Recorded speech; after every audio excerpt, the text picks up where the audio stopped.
Shalom. Tangannya belum kelihatan. Shalom. Tetap semangat. Saya turun ke bawah aja ya. Haleluya. Kita baca di dalam firman Tuhan dalam 2 Timotius pasal 3. 2 Timotius pasal 3 ayat ke-12. 2 Timotius pasal 3 ayat ke-12.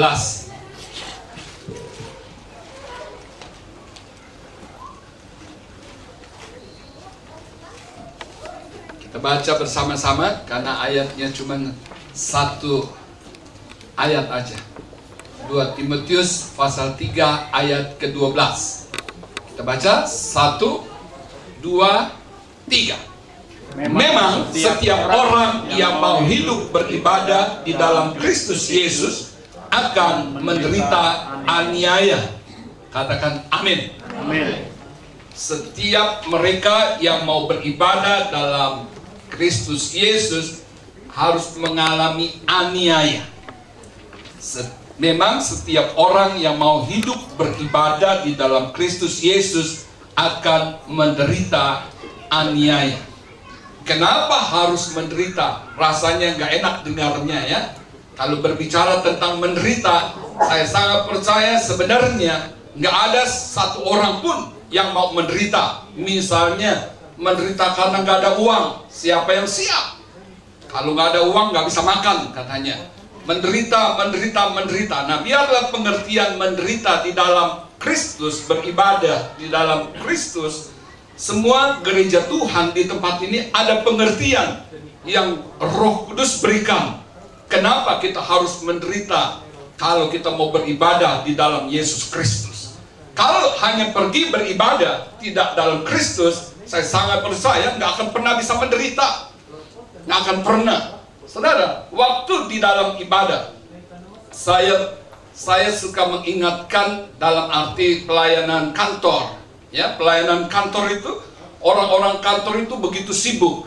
Tapi ada waktu yang Tuhan beri, yaitu pada umumnya pada hari Jumat. Pada hari Jumat mereka ada waktu, kesempatan untuk boleh beribadah antara jam 12 sampai jam 1. Karena ada satu gedung biasanya itu mereka siapkan untuk ada ibadah.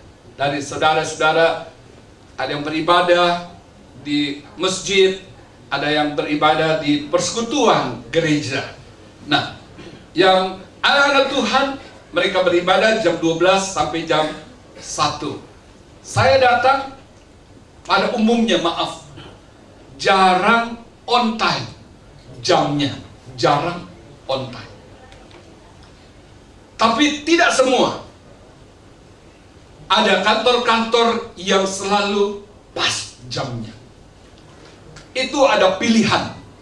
Ya, kantor yang mau sungguh-sungguh beribadah, itu saya sangat percaya ada janji Tuhan yang tergenapi. Tapi kalau misalnya sembarangan, bukan Tuhan nggak mengasihi, karena kasih Tuhan terus kita ada begini.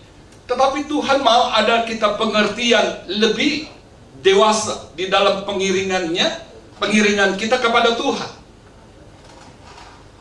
Saya datang kadang-kala tunggu seperti orang jualan dagangan nggak laku-laku. Mana jemaatnya, katanya ada persekutuan, tapi nggak datang. Nanti udah jam 12:15 mereka baru pada datang. Kalau ditanya kenapa, makan dulu supaya nanti nggak telat. Padahal kadang-kala hal-hal yang seperti gitu kelihatannya sepele. Kenapa harus lebih dahulu makan daripada beribadah? Saya tidak langsung bilang, oh kalau gitu kamu gak layak di hadapan Tuhan. Tidak.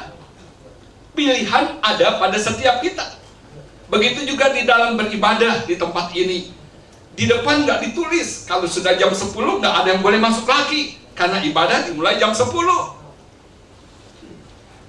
Kalau kantor dibuka jam 8, karyawan datang terlambat, apalagi maaf orang karyawan bank itu kalau datang terlambat, merah timernya atau sidik jarinya atau cardnya, jamnya lewat, katanya sih itu bisa dipotong uang makan, kerajinannya berkurang, sehingga insentif uang untuk kerajinannya dipotong. Tapi kalau di gereja nggak ada, mau datang jam berapa aja, oke aja, nggak ada rasa untuk menderita.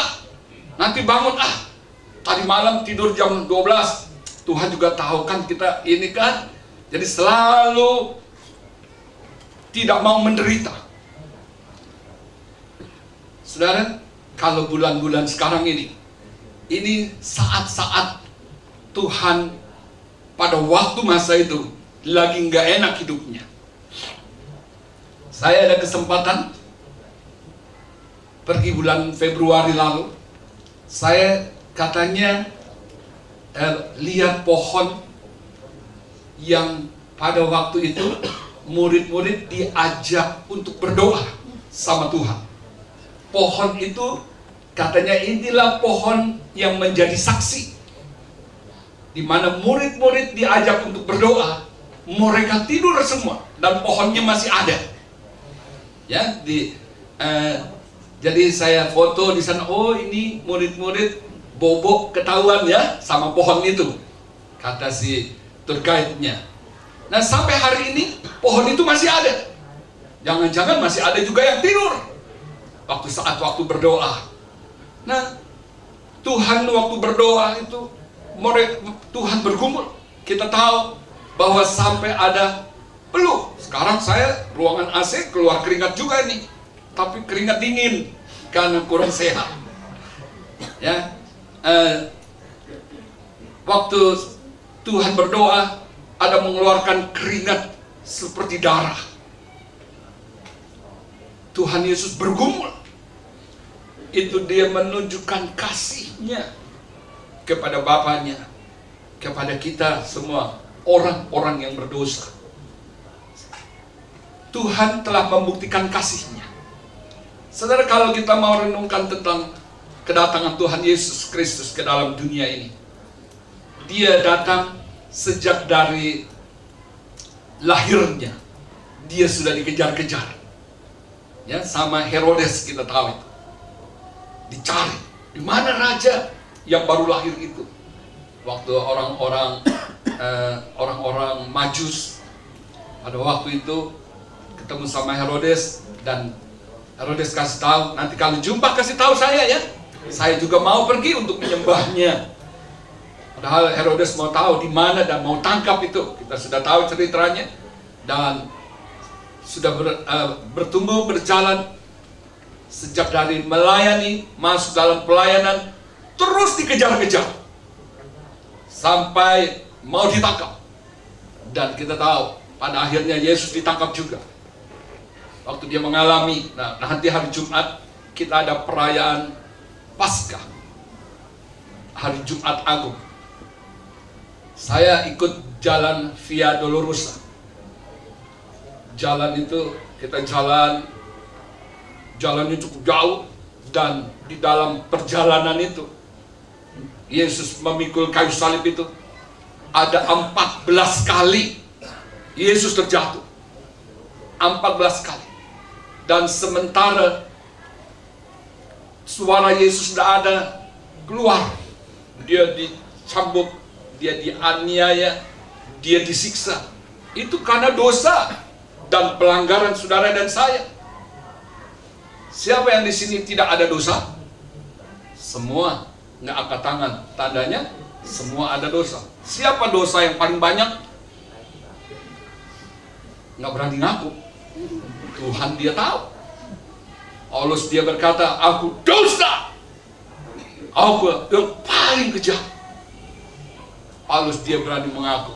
Kalau saya memberitakan kabar baik, saya beritakan Injil, saya tanya, ibu ada dosa nggak? Nggak tahu. Bapak ada dosa nggak? Nggak tahu. Saya bilang, kalau ibu atau bapak tidak ada dosa, you tidak perlu Yesus. Tapi kalau kamu sadar kamu ada dosa, kamu perlu Yesus Kristus. Saya menyadari saya orang berdosa, maka itu saya perlu Yesus Kristus. Saya percaya semua kita di tempat ini juga sadar bahwa kita adalah orang-orang berdosa. Amin. Tanpa Yesus Kristus tidak ada jalan sampai kepada Bapa. Yesus Kristus sendiri yang berkata seperti itu. Dia telah rela mati. Dia nggak bilang gini, Robert, kamu bertobat dulu, saya baru mati untuk kamu. Tidak. Dia sudah mati saat waktu Robert masih belum bertobat. Sekarang bagaimana bukti kasih kita kepada dia? Di dalam beribadah, yang mau beribadah, yang mau hidup beribadah di dalam Kristus Yesus harus menderita. Bukan setiap ke gereja dipukulin gitu. Bukan. Memang bisa dianiaya secara fisik. Bisa. Saya pernah dengar seorang hamba Tuhan berkhotbah. Seorang anak sekolah minggu waktu retret ditangkap. Dan dia disiksa, dianiaya. Saya dengar itu.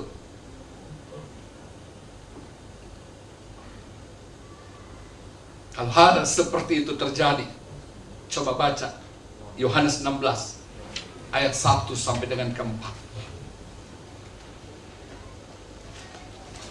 Yohanes 16 ayat 1 sampai dengan ke-4. Perikopnya bertekun.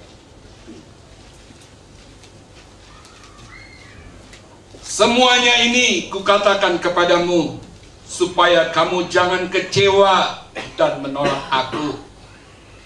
Kamu akan dikucilkan, bahkan akan datang saatnya bahwa setiap orang yang membunuh kamu akan menyangka bahwa ia berbuat bakti bagi Allah. Mereka akan berbuat demikian karena mereka tidak mengenal Bapa. Tidak mengenal baik Bapa maupun aku. Tetapi semuanya ini kukatakan kepadamu supaya apabila datang saatnya kamu ingat bahwa aku telah mengatakannya kepadamu. Yesus memberitahu hal seperti ini. Ada di beberapa tempat di daerah di Jakarta, di Bekasi pernah terjadi. Orang-orang mau beribadah, tetapi mengalami hal yang tidak enak. Saya percaya anak-anak Tuhan pasti tahu ayat ini. Anak-anak Tuhan gak akan pernah, kalau gitu gak pakai gereja-gerejaan lagi deh. Karena mau kebaktian lo kok disiksa, dianiaya. Yesus sudah ingatkan, kalau hal itu terjadi, jangan engkau kecewa dan menolak aku. Kekasih Tuhan kita yang ada di gereja, di dalam beribadah, kenapa kita harus menderita? Poin yang pertama, agar iman kita dapat bertumbuh. Agar iman kita dapat bertumbuh. Di dalam 2 Timotius 3 ayat 10 sampai dengan ke-11. 2 Timotius pasal 3 ayat 10 dengan ke-11. Tetapi engkau telah mengikuti ajaranku, cara hidupku, pendirianku, imanku, kesabaranku, kasihku, dan ketekunanku. Engkau telah ikut menderita penganiayaan dan sengsara seperti yang telah kuderita di Antiokhia dan di Ikonium dan di Listra. Semua penganiayaan itu kuderita, dan Tuhan telah melepaskan aku daripadanya. Judul perikopnya, iman bertumbuh dalam penganiayaan dan dalam pembacaan kitab suci. Kenapa kita harus menderita? Agar iman kita dapat bertumbuh. Hidup sesuai dengan firman Tuhan. Kalau saudara dan saya mau hidup sesuai dengan firman Tuhan, saudara